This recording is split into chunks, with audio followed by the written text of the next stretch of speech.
guys আমাৰ পৃথিৱীত বৰ্তমান যিমান পৰিমাণৰ অক্সিজেন আছে সেই অক্সিজেনৰ পৰিমাণ যদি দুগুণ হৈ যায় তেতিয়া কি হ'ব বাৰু আপুনি বাৰু জানেনে চুলি বা নখ কাটিলে আমাৰ কিয় তেজ নোলায় এয়াৰপ্লেনবোৰৰ কালাৰ কিয় বগা ৰঙৰ হয় মেক্সিমাম এনেকুৱা বহুতো এমেজিং ফেক্ট জানিবলৈ নিশ্চয় আজিৰ এই ভিডিঅ'টো অলপো স্কিপ নকৰাকৈ শেষলৈকে চাই থাকিব চ' পলম নকৰি বলক ফেক্ট ছিৰিজৰ আজিৰ এই ভিডিঅ'টো কণ্টিনিউ কৰোঁ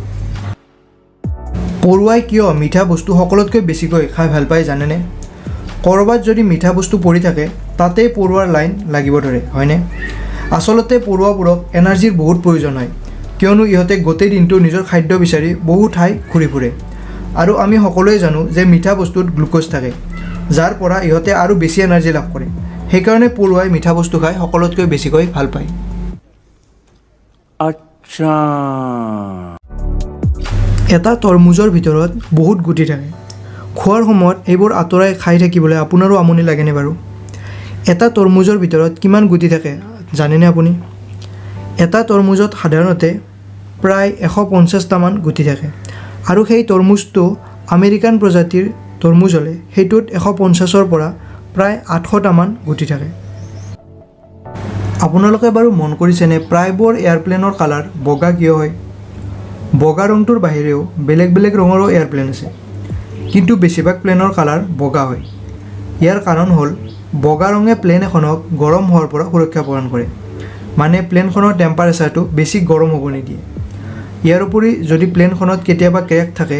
সেইটো বগা ৰংটোৰ কাৰণে সহজতে দেখা পাব পৰা যায় অন্য এটা কাৰণ হ'ল এয়াৰপ্লেনবোৰ বগা ৰঙৰ হোৱাৰ যে বাকী কালাৰবোৰতকৈ বগা কালাৰটোৰ ভিজিবিলিটি বহুত বেছি ভাল গাইজ আপোনালোকে কেতিয়া ভাবিছেনে যে চুলি কটাৰ সময়ত আমি কিয় দুখ নাপাওঁ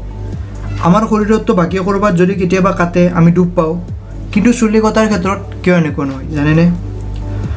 ইয়াৰ কাৰণ হ'ল মানুহৰ চুলি কিছুমান মৃত কোষ মানে ডেড চেলছৰ পৰা গঠন হয় সেইকাৰণে চুলি কটাৰ সময়ত আমাৰ একো বিষ অনুভৱ নহয় যদি আমাৰ পৃথিৱীত থকা অক্সিজেনৰ পৰিমাণ বৰ্তমানতকৈ দুগুণ বেছিকৈ বাঢ়ি যায় মানে এই সময়ত আমাৰ পৰিৱেশত যিমান পৰিমাণৰ অক্সিজেন আছে সেই পৰিমাণতকৈ অক্সিজেন ডাবল হৈ যায় তেতিয়াহ'লে কি হ'বনো আমাৰ পৰিৱেশত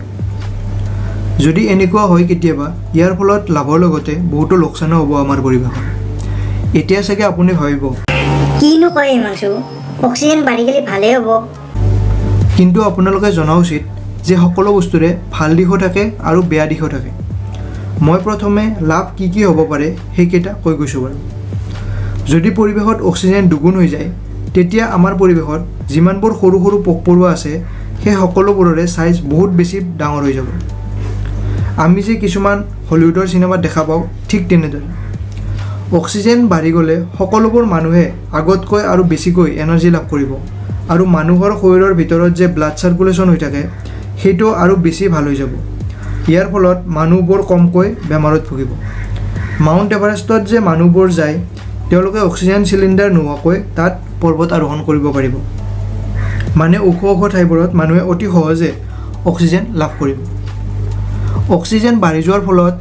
কিছুমান ক্ষতিও আমাৰ পৰিৱেশত হ'ব যেনেকুৱা ইয়াৰ ফলত আৰু কিবা কিবি নতুন নতুন বেমাৰ আমাৰ শৰীৰত দেখা দিব মানে নৰ্মেল ব্লাড চাৰ্কুলেশ্যনতকৈ বাঢ়ি যাবতো আমাৰ শৰীৰৰ ব্লাড চাৰ্কুলেশ্যনটো সেইকাৰণে নতুন নতুন বেমাৰ মানুহৰ শৰীৰত আহিব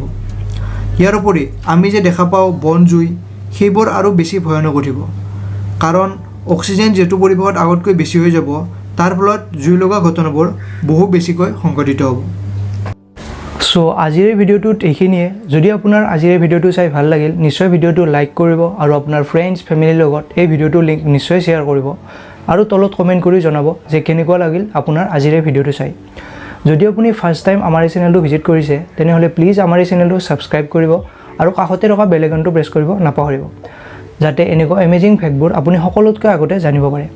তো আকৌ লগ পাম এটা নতুন ভিডিঅ'ৰ লগত তেতিয়ালৈ বাই বাই